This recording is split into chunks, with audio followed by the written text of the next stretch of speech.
Сайн байцгаана уу та бүхэнд олон улсын амьдралд болсон үйл явдлыг томилон хүргэе.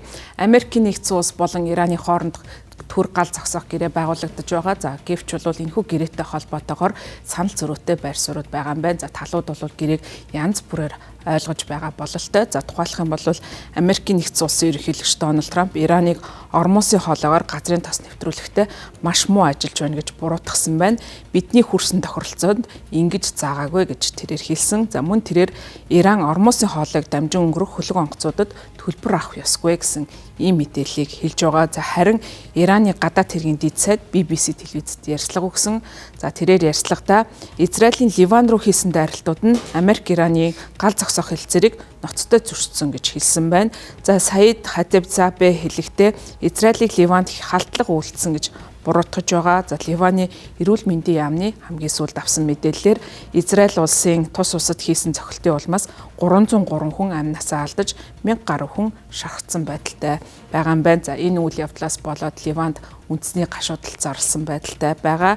Харин Израилийн ерөнхий сайд Беньямин Нетаньяху засгийн газартаа Ливантай шууд хилцээ эхлүүлэхийг даалгасан. Гэхдээ Ливанд гал зогсоох хилцээр байхгүй Хезболлад хүчээр цохилт өгөхөө үргэлжлүүлнэ гэж хэлсэн байна. За өмнө нь бол Израилийн цэргийнхэн Бейрутын зарим хэсгийг нүүлэн шилжүүлэх тушаал гаргаад байсан. За харин Америкийн нэгдсэн улсын ерөнхийлөгчийн хувьд гал зогсоох жинхэнэ хилцээр гэсэн зүйлийг ярьж байгаа.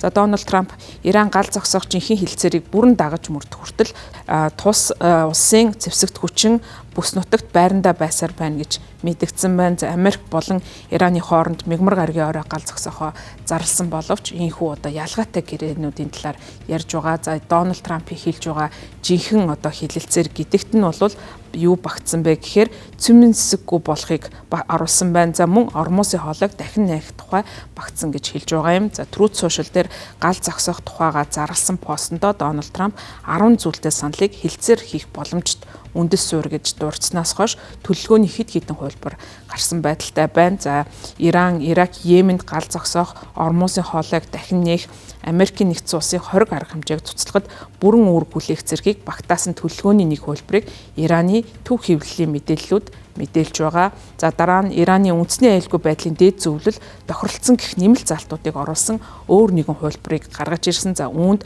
Иран ормосын хоолойг хяналтандаа байлгах, уран баяжуулахаа үргэлжлүүлэхийг зөвшөөрөх, за мөн Ливаны исламын эсэргүүцлийг цаашид ямар нэгэн байдлаар агаараас онилохгүй байх зэрэг нь багтаж байгаа юм байна. За харин уран баяжуулахтай холбоотой хэсгийг аюулгын зөвлөлийн мэдэгдлийн англи хэл дээрх орчуулгаас нь хассан байдалтайгаар олон нийтэд түгээгээд байна. Трамп болон цагаан ордон пүрэв гарагт төлөлгөөний залтуудтай холбоотой маргааныг дэвшүүлсэн. За тэдний хэлж байгаагаар Ливанд гал зогсоох нь хэлэлцээрийн нэг хэсэг биш. За Иран уран баяжуулахгүй гэж бас үзэж байгаа юм байна. Америкийн нэгдсэн улсад хүлээн зөвшөөрөгдөх утга төгөлдөр залтуудтай зөвхөн нэг төлөлгөө бий гэж Дональд Трамп бичсэн байна. За харин дэд ерөнхийлөгч JD Vance 10 зүйлтэй төлөлгөөний 3 хувилбар байгаа гэдгийг хэлээд нэг нь хог, нөгөө нь боломжийн гэж тэрээр мэдгдсэн. Ираны парламентын дарга Мохаммед Багир Галибаф мөн энэхүү одоо гэрээтэй холбоотой өөрийн байр суурийг илэрхийлэхдээ Ираны уран баяжуулах эрхийг үгүйсгэсэн, за мөн Ливанд гал зогсоох тохиролцсныг одоо энэхүү 10 зүйлт төлөвлөгөөнөөс хассан явдлыг гэрээг зөрчсөн хэрэг явдал гэж үзэж байгаагаа хэлсэн байна. За энэхүү одоо талууд энэхүү асуудал дээр өөр өөрийн байр сууриа илэрхийлж, за чухам яг ямар асуудал дээр тохиролцоонд хүрсэн одоогийн байдлаар талуудын хувьд өөр өөрөөр ойлгогдож байгаа юм. За тийм учраас талууд бас яриа хэлцээ өрнүүлэх замаар тухайн одоо асуудал дээр нэгдсэн байр сууринд хүрэх шаардлагатай байна. За ингэж үеж 2-7 хоногийн хугацаанд одоо энэхүү гал зогсоох хэлэлцээр бодит байдал дээр хэрэгжих боломжтой гэж үзэж байгаа. За цагаан ордны зүгээс ч гэсэн энэхүү гэрээ хэлэлцээтэй холбоотой өөр биеийн байр суурийг илэрхийлэхдээ тухайн одоо гал зогсоох тохиролцоо бол маш эмзэг, хэврэг гэдгийг бол онцолж байгаа. За өөрөөр хэлбэл цагаан ордон үүнийг хүлээн зөвшөөрч байгаа гэдэг нь цаашдаа гэрээний нөхцлүүд зөрчигдөх боломж байсаар байгаа гэдгийг харуулж байгаа юм. За мөн лавг гарагт Ираны талаас хөлөг онгоцуудад бол ормосын хаалттай байгаа талаар мэдгдсэн болвол Америкийн тээврийн хөдөлгөөн өссөн гэсэн ийм мэдээллийг Америкийн зүгээс хэлж байгаа. Цагаан ордны хэвлийн төлөөлөгч Каролин Левит хэвлийнхэнд өгсөн ярилцлаганда хоолой хаагдсан гэдэг мэдээлэл бол худлаа. За түүгээр дамжиж өнгөрч байгаа хөлөг онгоцны тоо өссөн гэж хэлсэн байна. За мөн ерөнхийлөгч Дональд Трамп эдгээр хүлээн зөвшөөрөхдөггүй худал мэдээллийн талаар мэдэж байгаа.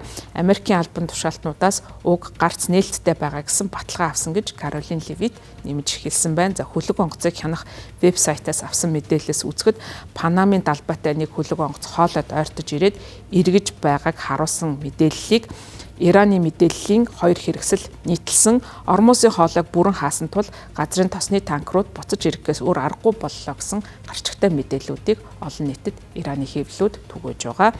Тэгэхээр энэхүү хоолой нээлттэй байгаа гэсэн Америкийн нэгдсэн улсын мэдээлэл бодит амьдрал дээр үүсгэж байгаа юм. Харин газрын тосны үнийн тухайд мөргөлдөөнийг төр зогсоох тухай тохиролцоо зарласны дараа анх бол газрын тосны үн унсан. Харин пүрэв гарагт гал зогсоох хэсэг талаар санаа зовнил үүсэнтэй холбоотойгоор газрын тосны үн дахин өссөн байна. За пүрэв гарагт Брент маркийн нэг баррел газрын тосны үн 99 $. Болж өссөн. За гэхдээ Израиль Ливан улсууд хоорондоо шууд хэлцээнд орж магадгүй гэсэн мэдээлэл гарсны дараа баг зэрэг буурсан байна. За гисэн хэдийгээр одоо энэхүү бууралт ажиглагдж байгаа ч гэсэн 2 дугаар сарын 28-нд дайн эхэлснээс хойш бол бөөний газрын тосны үн 35%-аар өссөн байдалтай байгаа юм байна. За 2 дугаар сарын 28-нд Ираны эсрэг одоо Америкийн нэгдсэн улс болон Израилийн давталгаа эхлэхээс өмнө газрын тосны үн бирж дээр $72 бол арилжаалагдаж байсан бол энэ хугацаанд энэхүү өссөн байдалтай байна. За газрын тосны үн дайны өмнөх түвшнээс хамаагүй өндөр байгаа гэдгийг анхааруулж байгаа. За тийм учраас машин барьдаг, жолоо барьдаг хүмүүст бол анхааруулахдаа удахгүй зардал мэдгэцгүүц буурна гэсэн хүлээлт тийм амархан төрөхгүй байхыг бас хэвлэл мэдээллүүд олон нийтэд анхааруулж байна. За ялангуяа Их Британий зүгээс өөрийн одоо бас жолоо барьдаг хүмүүстэй хандан тухайн мэдээллийг хийсэн байна.